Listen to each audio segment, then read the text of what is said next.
We are a podcast for product marketers and B2B SaaS who feel misunderstood of what they do. From someone who truly gets what you do and basically help you feel less like a misfit, being unignorable in your role.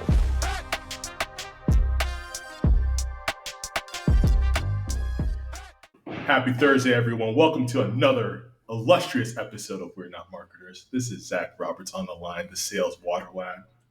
We've got a fire guest for you guys. And I know every episode I say this, but this is a forest fire. But before we introduce the flame that will never be extinguished, let's pass it off to our co-host here, kicking off with Eric. goes, "We got a fire guest today." And I was like, "Hey, yeah, we do." What's up? Merrick Holland, Franken manager of the group. Gab, pass it to you. Thank you. Gab Bujour, Sales Deck Associate.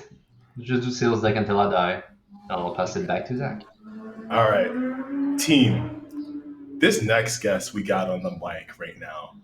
Look, I asked her so many questions about how to build my fractional business. At one point, I was like, look, we just got to bring you onto the show because she's going to drop some major knowledge on y'all. If you're in-house and you need to know about your bottom of the funnel strategy and you don't even know what bottom of the funnel is, we're going to put you on the top with the advice that she's going to drop on you guys today.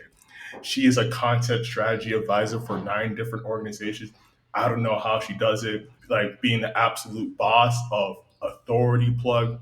Ladies and gentlemen, love to introduce Lashay Lewis to the show. Lashay, what's going on? What's going on, guys? Thank you so much for having me. I've been looking forward to this for a minute now because I came across you guys a little bit ago and I'm like, oh, they're a vibe. I like them. So this is a long time coming. I'm so excited to drop hopefully some gems on your audience. I don't like to gas myself up too much, but hopefully they'll find some value from it. I'm like, gems or infinity stones? Either way. Hey. yes. Because we about to go to battle right now, and not quite like that, but there's this, Lashay, you got to know, there's a question that we always ask each guest. Okay. And depending on the answer that you give, we're either going to be best friends or best enemies. Just kidding, but oh boy, we're raising the stakes. This conversation, we're going to raise the stakes right now. Gab, okay. I'll pass it back to you. Thank you. I'm excited to hear that. Lashay, are product marketers actually marketers? Why or why not? Oh boy, can I say yes or no? We had one guest. One guest did play both sides of the fence. I feel like I have to play the field on this one because, first of all, I feel like, and I know you guys go by the thing like we're not marketers, but the reason I feel like a lot of product marketers feel like they're not marketers is because people don't make them feel like that. They're very underutilized, very underappreciated. When you guys are actually the key to a lot of things that the marketing team needs to do, and you are key to a lot of unlocks that we don't, that we need on the marketing team, right? So it's like, on one hand, I could see where you're like, yeah, we're not marketers, but on the other hand, I'm like, we need y'all. So, Oh, there we go. That's the only answer we need. End of season. We can just clip that soundbite and play it every day. Every day. We need you guys. We need you. He's done. Marketers can't do our job without you. I'm here to speak for all the other content marketers. Like, we need product marketers, and you guys are not appreciated enough. So, want to put that out there. Obvious question to that is, why do you feel like you need us? Other than some cool T-shirts that we hand out at random marketing shows we show up to. First of all, the T-shirts are fire. Don't try to diminish that. But outside of the amazing merch, the reason that we need you guys is because you guys are the closest to the product, right? You guys see it in a different point of view than we do, different positioning than we do. You guys are I want to say outside of the actual customers using the product, you guys are the closest to it. You know what I mean? So it's different things that the marketing team needs, you guys have access to. So if I need to know about a specific capability, if I need to know about, okay, how does this specific capability solve this pain point? You guys have access to that information. I don't. And the reason I don't is because a lot of times teams are siloed, right? So the product marketers only talk to the product marketers. It's like cliques in high school, right? Like jocks only talk to jocks, and then the prissy girls only talk to the prissy girls, and then you got the group that I would be in, like the free spirit group of like quote weirdos. You know what I mean? It's when in actuality it should be cross-functional communication across these teams. So me as a content marketer should be talking to you guys as product marketers and understanding the product. How do you view it? What does the competitive landscape look like? What is our competition doing? You know what I mean? And that's not how it is in-house right now. It's very siloed. Yeah. What's really cool about your response, I got to call this out, from a content marketing perspective, I feel you get the most succinct answer of what we do as product marketers, because as a reality, we're like the only team that has to do an internal roadshow to describe what we do. Mm. Yeah. Mm-hmm. And I'm not sure why that is, but that's just the reason behind it. That's all I wanted to say. No, totally. And again, it's like, it wasn't until I started consulting that I understood the importance of product marketers, because it's not like in house they were going to tell me. Again, right? The siloed communication is just like, you guys are just over here off doing God knows what, because I didn't know what you guys did at the time. I'm like, okay, you're labeled as a product marketer, but at the same time, you guys do so much more than that. And I believe if people understood how important the function is, marketing would go much further. It's so much important internal collateral that you guys create, that you have access to, that we need in order to be able to effectively talk about the product, to make people say, "Oh, this capability does solve my pain point," right? Or this competitor compared to you guys are better with this specific use case because of XYZ capability. You know what I mean? So it's, to me, you guys are just underutilized. And it's like, again, I didn't realize until I started consulting, and then I started having to be the liaison for the different teams, like so sales and CS and product and marketing. And it was like, once I would get you guys in on a call, I'm like, whoa, they have a shitload of information I actually need. So then I started getting a little closer to the product marketers, started to understand their function and what it is that they did and why it was important that I needed that information for my marketing material. Yeah. Clarify question real quick. Oh, go for it. I was just going to say my cup is full right now. It's good. I'm so Words sorry. of affirmation. My words of affirmation is overflowing. But yo, Lashay, what were you doing in-house when you were writing all these fire blogs? Product marketers were still there, no?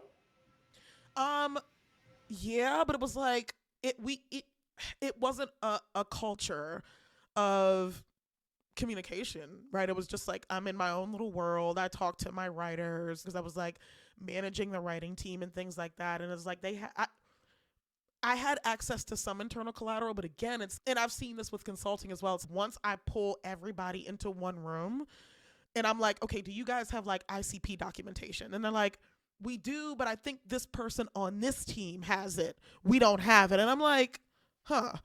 And it started to give me a different point of view of what it was, almost like looking at myself in third person, right? So sometimes when you're in first person, you think about, and this is weird that I'm relating it to this, but I used to hate first person shooter games like Call of Duty, Rainbow Six.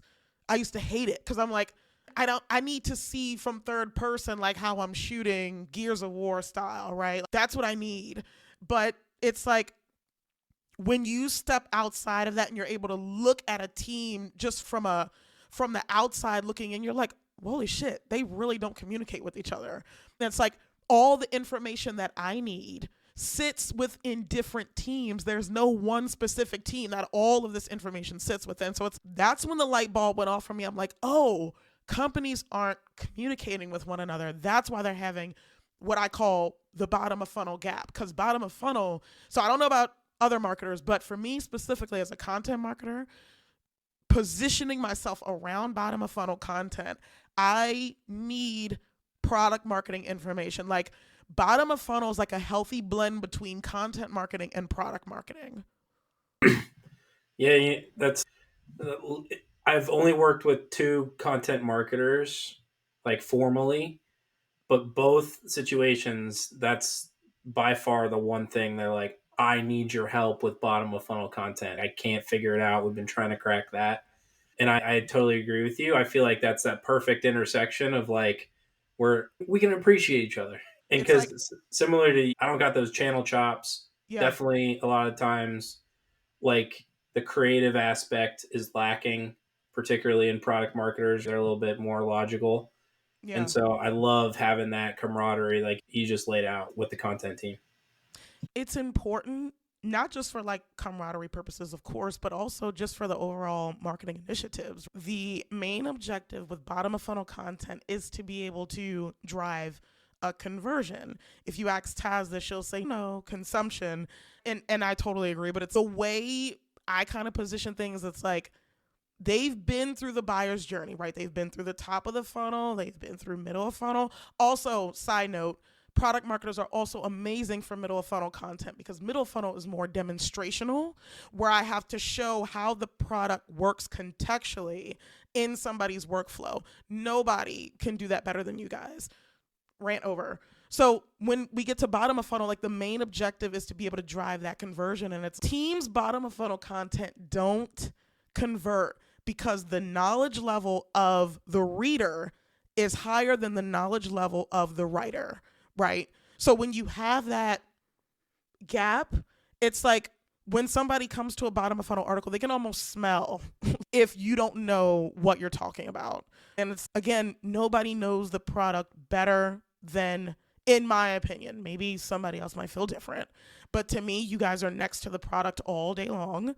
Nobody knows the intricacies of the product better than the product marketers.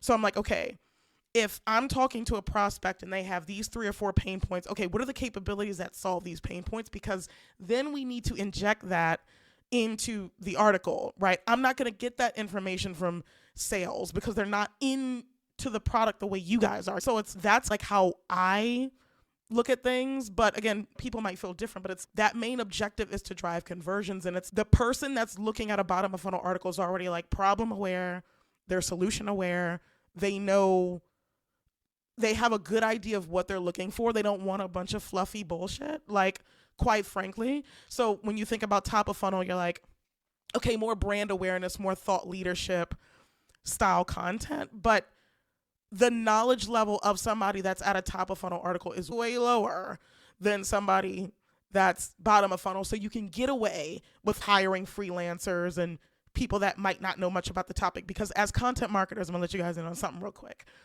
As content marketers, the way we're taught to write a lot of the time is to look for a keyword, make sure it has search volume, and then you go to Google and you pull the top 10 results, and then you condense those results and twist it around and make it your own. And that's an article. And it's like, you could, I don't agree with it. I don't think you should do this, but you can get away with it from a top of funnel perspective. But bottom of funnel, you just cannot get away with that. It's like every product is different. You and somebody else has like different differentiators. It's like you want to lean into those when you talk about your product. It's like you just cannot get away with the same stuff with bottom of funnel as you can with top of funnel. And I think that's where people go wrong a lot of the time. Clarifying question. I'll go for it. I was just about to keep going in that direction, but I feel like it's even more important when you're working with a technical product, right? Because if it's a definition and then you're top of the funnel, again, you can get away with it. But when you're the PMM and oftentimes you're the subject matter expert, if you're working with a content marketer and you're unable to translate, hey, this is exactly what we're trying to do, either middle or bottom of the funnel, you will just lose all of your reputation, right? If you're a technical product, but then your article feels like it's written by someone who doesn't understand at all the tech, the intricacies, and you're unable to showcase what's the experience and what's the proof on how they can go from stage 1 to stage 2, Yes. I feel like it's just a big recipe for disaster a little bit. I totally agree. I think this is even more prevalent with technical products. You can't expect for a freelance writer with no knowledge, prior knowledge on the topic, let alone the product, right? To come in and be able to write this highly technical content that speaks to somebody that's been in this field for 15 years and is now, because, and here's the thing, somebody looking for a solution, right? They're looking at bottom of funnel. 9 times out of 10, they've been tasked with somebody like, so maybe like a higher up or something like that. They've been tasked to go find a solution. And now they're in the research phase of trying to find that solution. And if you are not specific with them, if you do not get into detail about the features of and I know some people are like, oh God, no, I don't mean feature dump. Understand the specific pain points of that specific persona that you're talking to, and then get granular with what features you talk about, the capability of those features, how they tie back to the pain points. It's not going to work.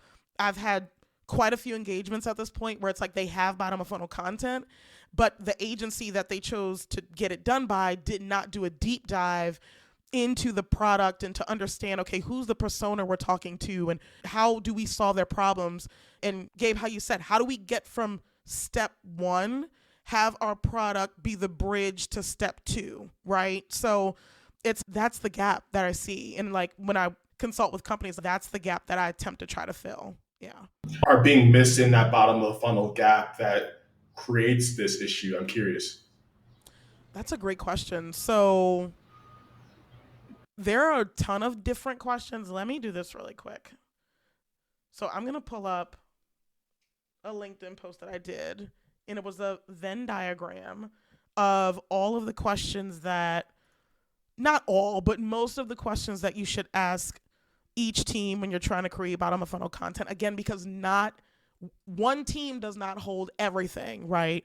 So for example, with the sales team, you want to ask which prospects are buying the solution, what are their most common pain points, what's the most common title of the person buying. Again, nobody's going to know this better than sales because they're talking to them every single day, right?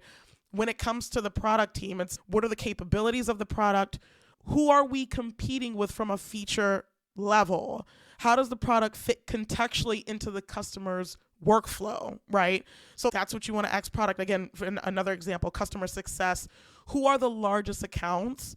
Who do we view as our best customers? Because ideally you'd want to get more of those. And what customers have a low support headache, right? So again, these are all questions that you need to ask, but the answers will come from within different teams. We can probably plug this sometime later in the show, but I do have a free dashboard with like over 30 questions that you should ask each individual team in order to get the info you need for bottom of funnel. I just wanted to put that out there because I don't want people to like try to remember this, but I have a dashboard that has all those questions in it. Yeah. It will be in the show notes. We'll add it. In the show notes. In the show notes, y'all. Incredible stuff. So I'm curious, like, how did you build this niche expertise on bottom of the funnel strategy? Because this is, I'm just gonna stop there. I want to hear more from you. You want the long story or the short story? Before you answer, I have to ask another question. Is that a question you've already been asked before on other podcasts? I've got it dialed down now. Yes. So I've been asked a little Zach, bit we failed. We failed, Zach. Wait, We asked her a repeat question. Not No. that specific way, though. He positioned it differently. That's how I know y'all product marketers, because the way he positioned it was different than how other people asked me that question. We're Trying to sneaky. make a long story short, right? So I started building websites at 15. I would build these little affiliate sites, and the links would go over to Amazon. And every time somebody came to a site, they read one of my reviews and they went to Amazon and purchased the product, and I would get like a small 3% commission, whatever, like that. The thought that I could have an idea and turn that idea into something concrete fueled me. It was just like, oh my God, like this is, I feel like a superhero. Like I could just think of something and then make it tangible and get money from it. I was literally obsessed at that point. Funny enough, I was working in e-commerce before I started working in B2B SaaS. Fun fact, I used to hate B2B SaaS. I was like, God, this is boring. It's confusing. How do people do this? But for some reason, I tend to like challenges. So I'm like, okay, let me see if I could do this thing. And across working for different agencies and things like that, first of all, I seen how they were running their businesses and I hated it. So I was like, I'm going to do this bottom of funnel thing, but I'm going to do it exact opposite of how agencies do it. So for example, at agencies, you'll have the founders sell you, and I'm not trying to talk shit about agencies. I say this every pod I go on where I'm not talking shit, but I'm talking shit. The founders will sell you, they'll sell it, but then once they get the account, they'll hand it off to a junior.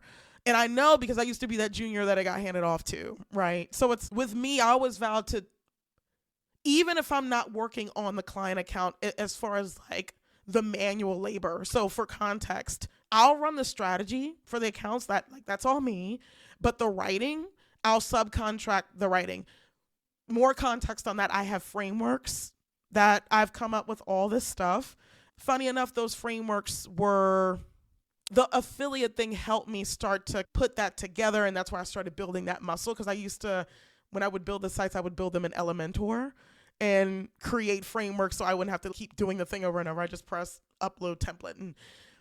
But I wind up doing it for SaaS, and I started training in-house teams on how to put these frameworks together, right? But I think the beauty in that is I'm not starting from a blank page, right? So that was, and I talk about this in a few other pods too, of like leaning into your weaknesses. So for me, writing was a big weakness. It still is. I need to work on it, but it's like starting from a template helped me like curve that weakness a little bit. But the thing that I used to do in-house, which is bottom of funnel, I felt wasn't very appreciated. And my thought was like, okay, if I can do this in-house, can I step out and do it on a consulting basis? Will people actually pay me to do this very specific, hyper niche thing? And the answer is yes, they will. So for anybody that's thinking, can I ever be a consultant? If you go on LinkedIn and you type in your role, if you see open positions around that role, 9 times out of 10, somebody will pay you to do the same thing on a consulting basis. I started off the project, started building this expertise in my role, and then that subtle aha moment of, wait, I can do this for myself and charge a premium. So so I want to ask like a similar question, deeper level on that, is that for, let's say now you're a product marketer, you have this little side hustle now, let's say that you're doing market research and you're working full time. Like, when I'm curious for yourself, when you were at that stage when you're like, I could do this, was it an easy decision? Was there a criteria that you were looking at of being like, if I hit these 3 buckets, I'm like deuce, pink slip, out the door? What was that like? I'm curious, like, how did you make that switch over, and what was your thought process at the time when you did that? Yeah, so I left my actual 9 to 5 August the 4th of 2023. And it was a tricky decision because I really love that job. Like, they gave me so much autonomy. My manager was amazing. Funny story, some months before that, so like in March, I got let go of a second job that I had got. And the reason I had got that job was because I couldn't break past 75K a year. And I'm like, God, what do I have to do to get past this? And it starts to take a toll on you after a little while, because you're like, okay, I know I'm good at this thing that I do. Why can't I get paid more than a specific number? What the hell is the issue? So I'm like, okay, I got to get 2 jobs. That was the first time I made, technically, I didn't work the whole year because I got let go maybe 2 or 3 months after that because I hated the job so fucking much. But that's the first job. I loved it. It was difficult to let it go. But also the reason that it was not difficult to let it go was because it didn't take a lot for me on the consulting end to override what I was making at the 9 to 5, if that makes sense, right? So if I was making like, consultancy started like 1 client, then 2 clients, then 3 clients, and I'm like, okay, I'm making like 10 grand a month now. I'm making more than I make at my job. But I try to come to things with a very logical mind. I try not to be too emotional about it, and I try to say, okay, does this make sense for me to leave the stability and go full force into this thing? Because my brain is like, what if all 3 clients drop off next month? Right? Like, I'm just thinking like worst possible scenario. So it was a difficult decision in that regard. But what I will say is the month that I left, I jumped from 10 to 30. So if anybody's okay, I got this full-time thing and I'm working on the consultancy thing. And I believe that jump happened because I was able to take the focus from the 9 to 5 and put it all in to the consultancy, like how the back end processes work, more frameworks, more selling, more posting. So it's like the energy that I was putting into the 9 to 5, as comfy as it was, it's like I had to pull that back and put it into the consultancy. And that's when everything started to look different and jumps were being made. So I'm like, it was a difficult decision because I had an amazing job, but it was not a difficult decision from the money aspect because I spent a lot of my 20s broke. So it was like, for me, I'm like, shit, this is the most money I've ever made in my life. It wasn't a difficult decision from that standpoint, but to leave people I really liked, yes. So I guess the answer would be like, yes and no. Yeah, but it wasn't too difficult. Yeah. When you threw that number 30K, I'll be like, not for me either. I love what you said on that part when it's a difficult decision to leave. You start making some money, but you're leaving instability, you're leaving everything. But I feel like when it's on the sideline, when it's a side hustle, yes, you're spending time on it. But when it's the only thing you're doing, everything becomes a lot clearer, kind of, right? It's your obsession. You're always thinking about it. You're always trying to find new ways on how to improve it. You need to let go a little bit and just jump to get there. But I feel like it's a very important decision to take. You have to be honest with yourself. But when you are, this is when you can put the pedal to the metal and just get it. I can't agree more. And I've got 4 kids, right? So like that played a role into it where I'm like,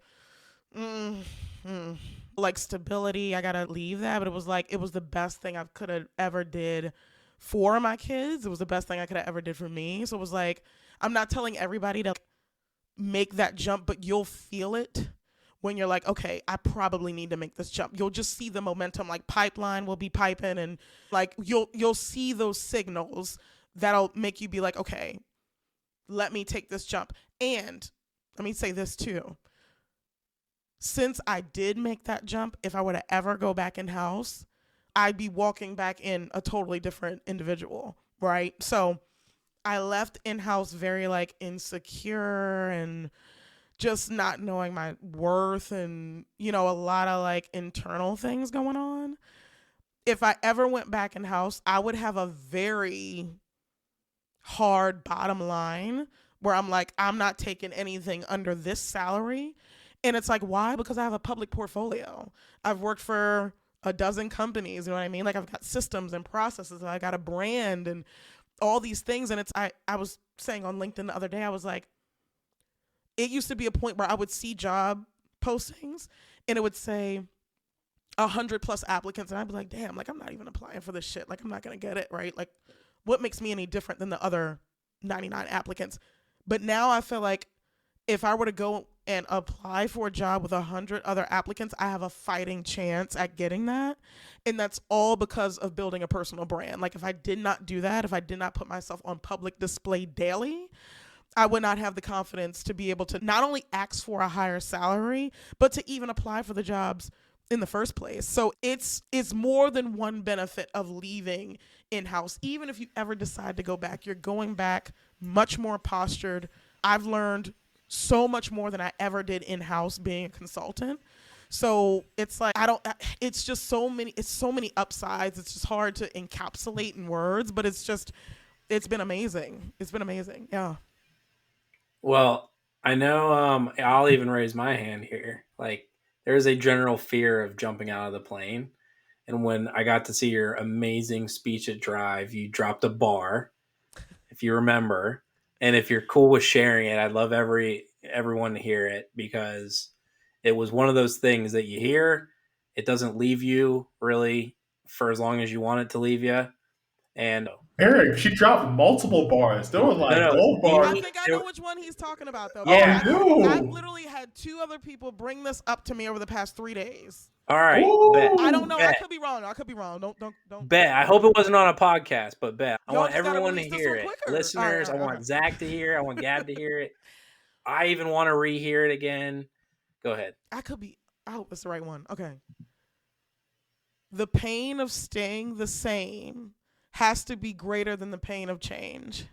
And the example I gave at Drive was like everything from weight loss to self-esteem to everything. This has been a consistent motto across my entire life, right? So it's while I was scared to make that jump, the pain of not making the money that I want to make was more painful than potentially making hundreds of thousands of dollars, right? That's how I looked at it. Like the pain of not being able to take my kids where I wanted to take them. You know what I mean? Just, and sometimes like you gotta let it encapsulate you, because the thing, that's what got me to make the jump. I got sick and tired of being sick and tired. And it's like when you hit that breaking point, that's when everything moves. It's literally like the world will contour to help you out. It's so strange. And I'm not like trying to do like the manifestation thing right now, but I'm like, it's crazy how it works, right? It's like everything, and I said this on God, I'm recycling lines, but everything that you ever wanted is on the other side of the thing you're most afraid of. I was afraid of getting on podcasts. I was afraid of stepping out in the public light. I was afraid of all these things. And of course it comes from past trauma and stuff like that. But it's the longer you let that shit hold you down, the longer it's going to take for you to rise up. You just got to walk into it, walk into the purpose and know, yes, I've been through these things. I got some battle scars, but they will heal. The scars will still be there, but they're not going to, you know what I mean? They're not going to hold me back. And I'm going to, have the full circle moment. So to me, a full circle moment is almost like some people might call this immature, but I love this shit. It's like a, aha, I got you type of moment. It's like, I fucking told you so, that I was going to do this and be that, and you didn't believe me. And you know what? It's like, I live for those full circle moments. An example of a full circle moment real quick. Before I got on Exit 5, I had pitched maybe like 10 or 12 other podcast hosts. Not you guys. No shade. Not y'all. I had pitched 10 to 12 other podcast hosts, and everybody was like, no, and maybe 6-8 months down the line, and we're queued up, and this and this and that. I'm like, damn. Then it starts to get in my head a little bit. Damn, like maybe I'm not as good as I thought I was. And then I pitch Dave. Dave tells me yes, the episode goes viral, whatever. The same people that told me no to being on before swung back around and was like, oh, we would love to have you on the show. Full circle moments like that, but on a grander scale, is what I've been dealing with for the past 2 years, and I live for it. So it's, if for nothing else, just understand, like, when you walk through being scared, you will have those full circle moments, and I swear it makes everything so worth it. Oh, I'm so hyped for you. Yeah, like hearing that piece right there. Like it energizes me. Lashay, there's something you said here earlier, and you spoke about the manifestation, and I want to check that real quick because I think there's a lot of power into it, and the undercurrent of what you've been talking about here is about mindset. I'm curious to like hear more about that, like from when you started consulting to where you're at right now.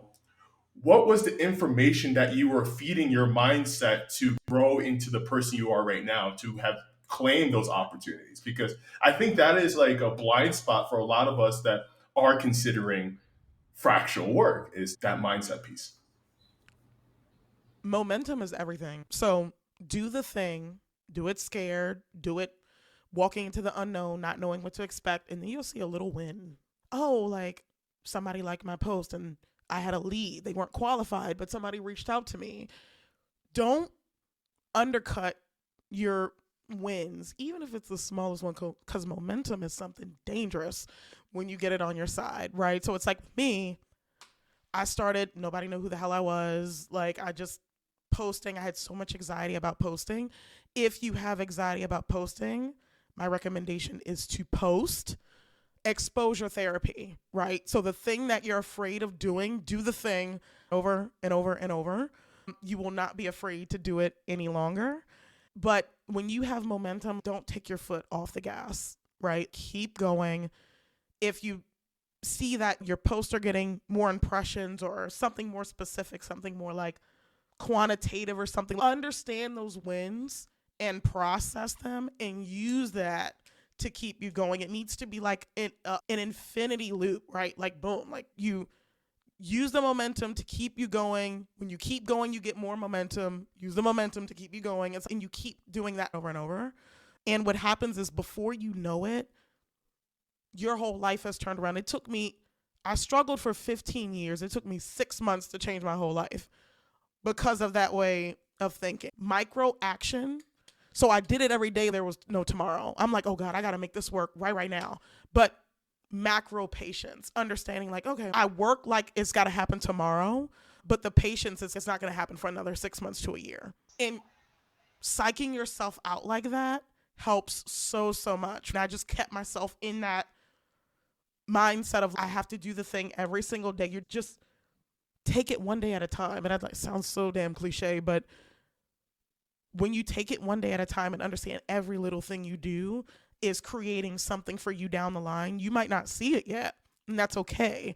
You're not gonna see everything. We're not omnipresent and we're not God. We don't know everything, but everything that you do is going to have a cause and effect later on down the line, right? And you just have to understand that, and you have to like walk in that, know that.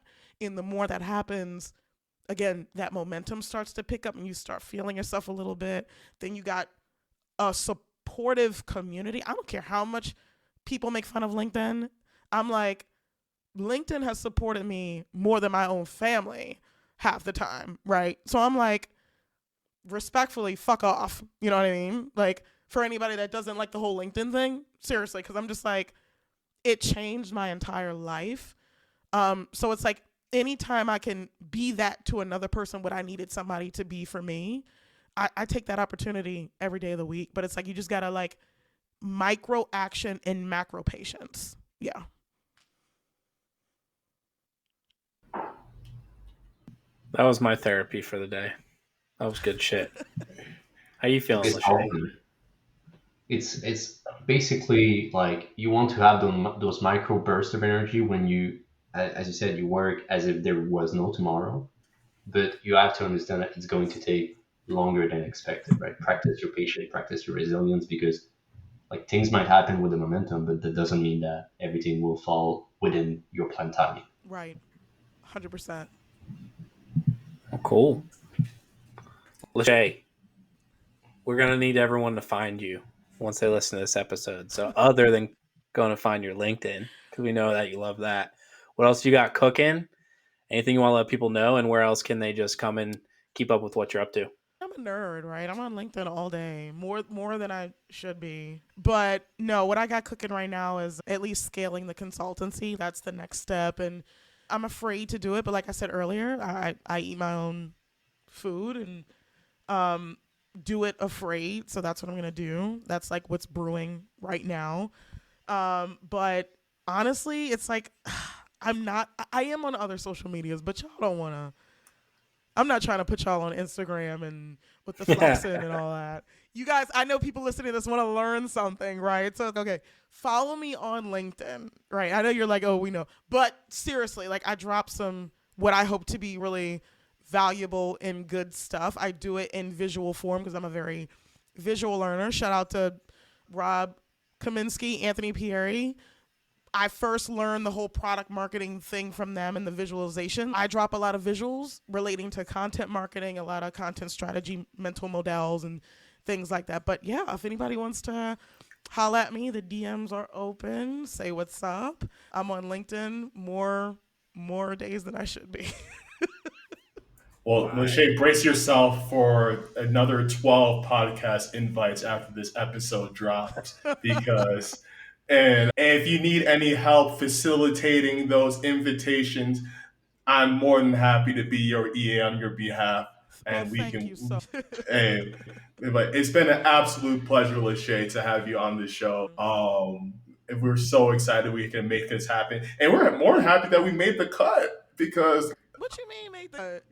Well, because you were talking about all these invites you've been getting for other podcasts. Of I course imagine. I'm coming. First of all, this has been brewing for a minute. an overnight thing. We talked about this months ago, so y'all been on my radar for a minute. I'm just happy that this is able to finally happen. We're able to get this out to people, and because hopefully it touches somebody that it needs to touch. Hopefully, yeah. Facts. Y'all, again, Lashay, thank you for joining us. This is another episode of We're Not Marketers. We're signing out.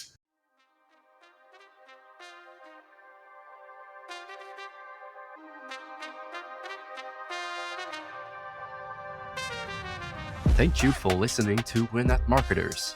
If you liked what you heard, please subscribe, review our podcast, and share this episode with other PMMs. Thanks again, and see you soon.